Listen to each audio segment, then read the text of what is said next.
wanted to do this for a long time. I've wanted to do this for a long time. I've wanted to do this for a long time. I'm just reminding myself of why I'm sitting in this chair. Because I've wanted to do this for a long time. I'm not even going to turn back now. After all, here I am. I'm even in the chair. Waiting. This is taking a long time. What's that? Oh, ice. To numb them. So I won't feel it. The needle. Going into my earlobes. Has anyone ever been stabbed in the neck by the piercing gun thing? You know, has that ever missed or gone through their ear and into their neck? Has anyone ever bled to death or gotten a horrible infection? Everything's sterile, right? This is going to hurt a lot, isn't it? Maybe this isn't a good idea. I wanted to have pierced ears. I wanted to buy cute earrings. Lots of other girls in my class have pierced ears, but ouch! Oh. Is that it? Oh, that wasn't too bad. Okay, let's do the next one. Is that blood? Maybe I'll just go with the one. Call it a day. The pirate look. Go home to my mommy. I don't need both. Ouch! Thank you.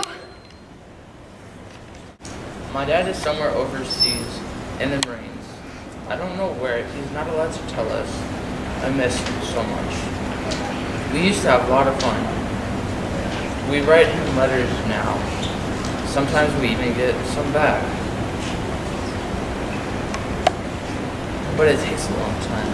I wish he was back here. I wish I knew how long he'd be away.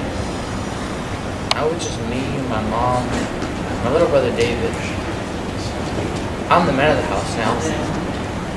I've never thrown out the garbage so much in my whole life. I know Mom is worried, but she pretends not to be. My little brother David doesn't know what's going on. He still asks for our dad sometimes. He's little as in like 6 years old. I wish I knew what to do to help. I'd throw away the garbage every day for the rest of the time if I knew that would help, but it won't. I heard my mom crying last night. I guess I'm not very good man of the house. I'll have to try harder until my dad comes home. Look at her. Look at her combing her hair. The cheat. The two-timing witch. 1 minute, oh, you're so beautiful. The next minute, poof, boom. You're gone. Back in the bin with all the other old toys, with the old crayons, with the crack-colored pencils, and the leftover Legos. I hate December.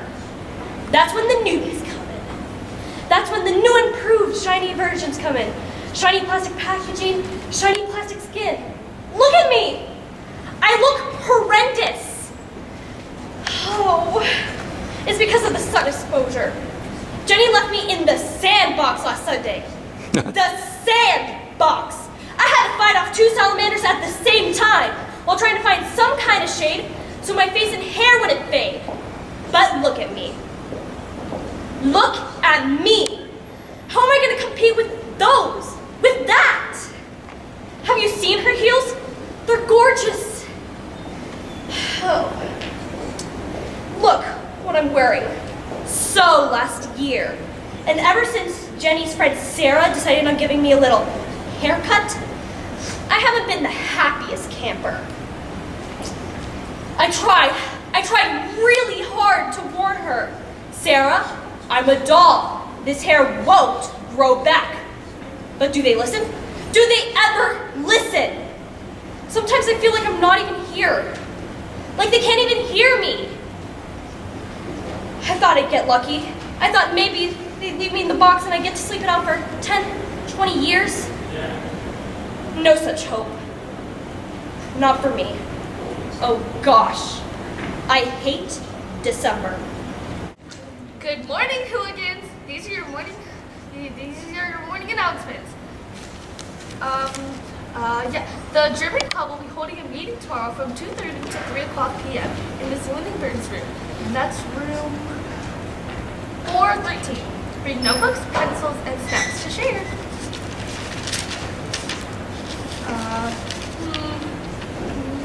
Hey hooligans, are you ready for football season? I know I am. Get your football spirit shirts in the gym during lunch tomorrow.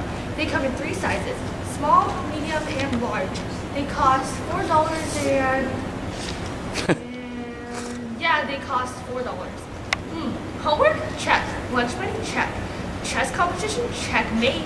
Are you ready for the 3rd annual chess off? Mr. Gillespie is holding the first round competition in his room during the 2nd period on Friday, January 20th. Don't miss out. In other news, the hooligan lacrosse team beat the Panthers yesterday. The score was 3-1. What an exciting game. And also, I know this is a little out of the ordinary, but I'd like to send a special congrats to Todd Merrick, the goalie for the hooligan lacrosse team. Way to block those points, Todd. Except for that one, of course. But either way, you really rock. And I like your new haircut. It makes your forehead look smaller. Not that your forehead looks big to begin with, I just think it makes you look even more handsome. If you could play goalie without a face mask, then you could maybe use your looks against the other team. But that wouldn't be fair, now would it? You'd be like the secret weapon. Secret weapon goalie Todd Merrick. I sit behind you in English. I really like reading your essays. The last one you wrote, what I did this summer, was particularly exciting. I really like the story about your cousins from Connecticut and the cat on the roof. Well, I hope you got down safe. I tried to read it to the end, but your doting was covering it. See you in English, Todd Merrick. Look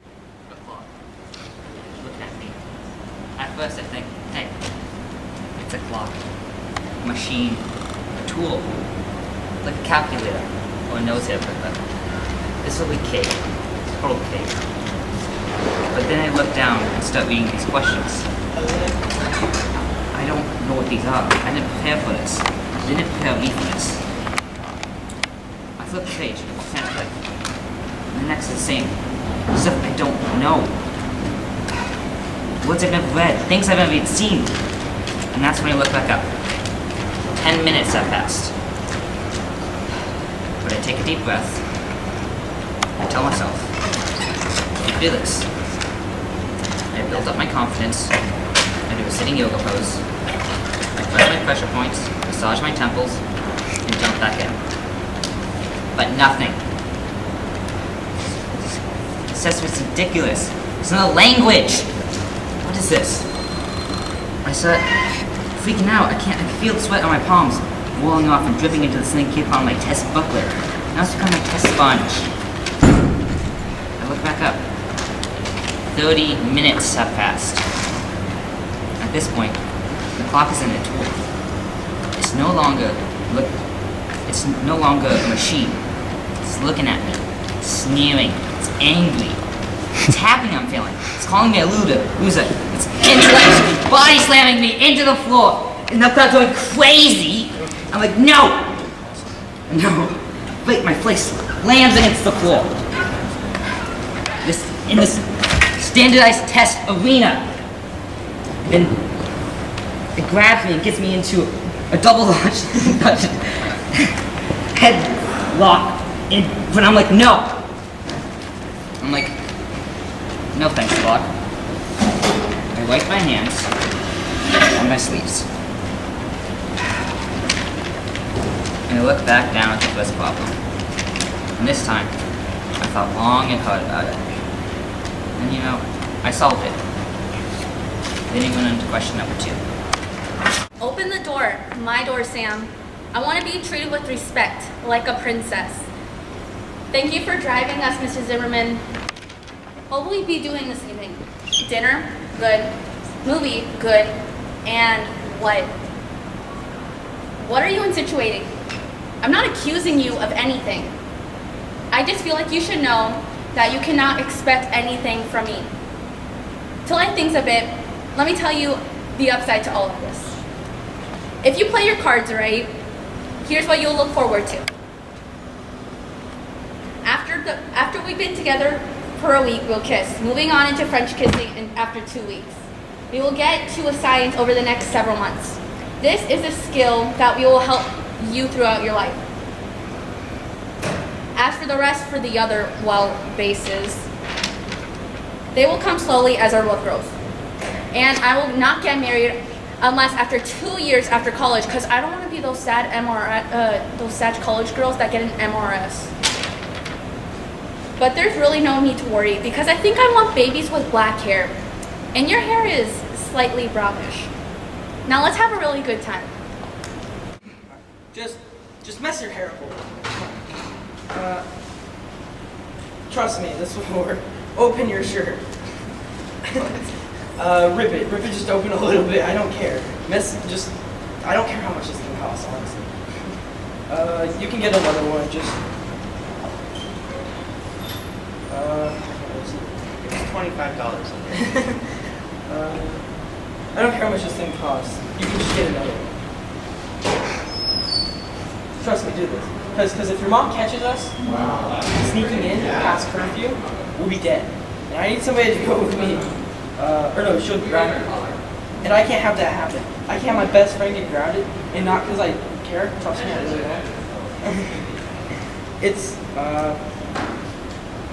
It's just, if you get grounded next Sunday, what am I supposed to do? The Stick Boys goals are coming into town. I can't have my best friend grounded here. Because you need to come with me. And the only other person that is going is Charlie. And Charlie's girlfriend has been trying to get me to hook up with her sister for the longest time. So trust me. Trust me, this works. Mess yourself up. Open your shirt. We'll walk in a half hour late. We'll tell your mom you beat them up. You took on 6 guys. And then she won't be mad, but she'll also be proud. So yeah, that's all we have to do. No, not line up for a picture. You ready? That's it. What are you boys doing out here? The clock's looking at me. At first I think, no biggie. It's a machine. A tool, like a calculator. Or a nose hair clipper. Then I looked down at the first problem. I didn't prepare for this. They didn't prepare me for this.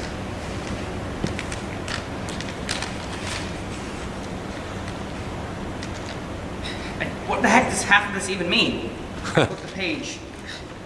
I'm frantic, and the next page is the same. Stuff I've no idea how to solve. Words I've never read. Things I've never even seen. And then I look back up. 10 minutes have passed. I take a deep breath, tell myself, you can do this. Build up my confidence, do a sitting yoga pose, lock my shoulders, my temples, and go back in.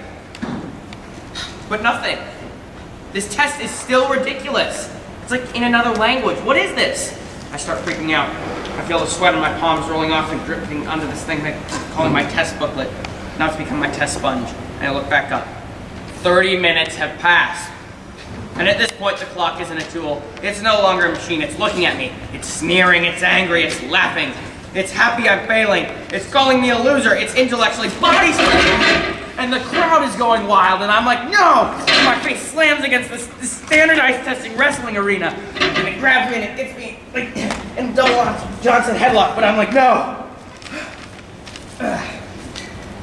I'm like, no thanks, clock. And I wipe my hands on my sleeves and look back down at the first problem. And I thought about it long and hard, and I figured it out. And then I went on to question number 2. Okay, so sit right there, right there.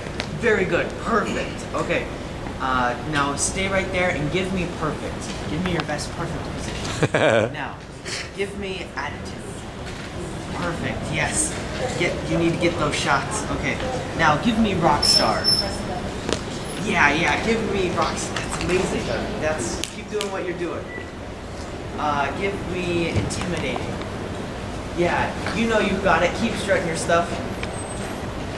Wait, no, don't take it. No, wait, we just need it for one more second. Wait, no, just get a few more shots. Hurry, just get. No, stop taking pictures. Stop taking them. No, don't talk to me like I'm some kind of idiot. I take photography at school. I take advanced. Okay, well, they just walked away, but. Okay, yes, I know why you're here. I know he's only 3, yes. And I know you're only here for Christmas card pictures, but that doesn't matter.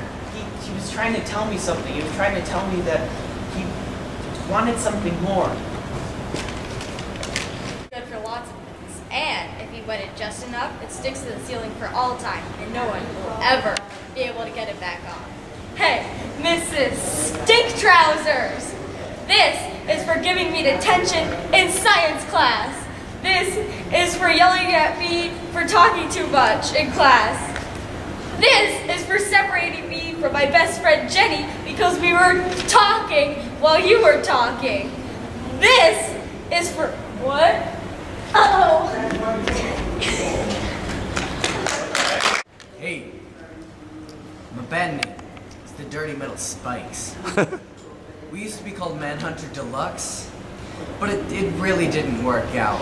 There was another band about 2 hours away in another town called Manhunter Supreme.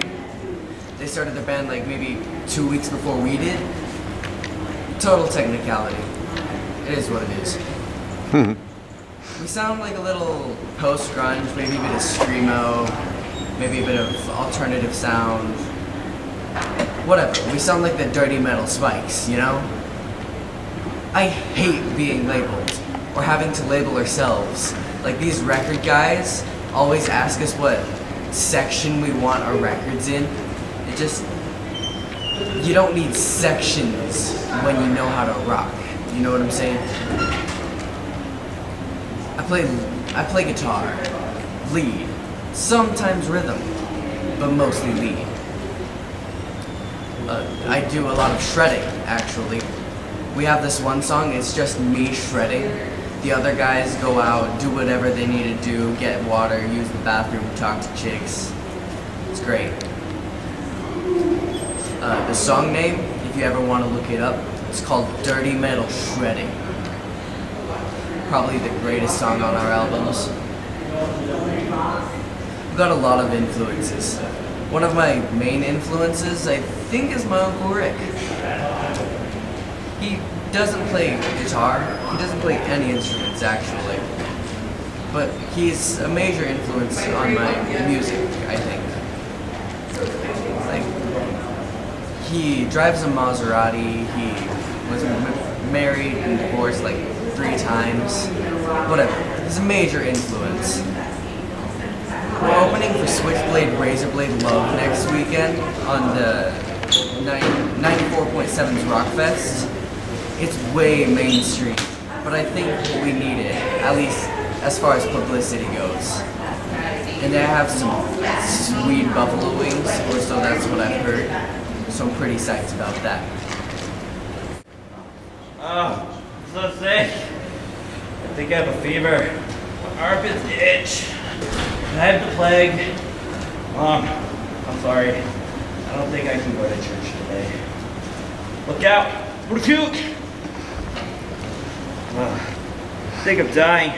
Pray for me, Mom, when you're at church. No, don't touch my forehead. It's very sensitive. I can puke on you. I'd better go back to bed. I'll just, I don't know, maybe lie in bed, do some homework, maybe play some video games to, pass the time. I'll be fine somehow. Come on, Mom. Go on without me. No, Mom, please. I really am. Really. No, I really have. Show pity. Mom, this stings.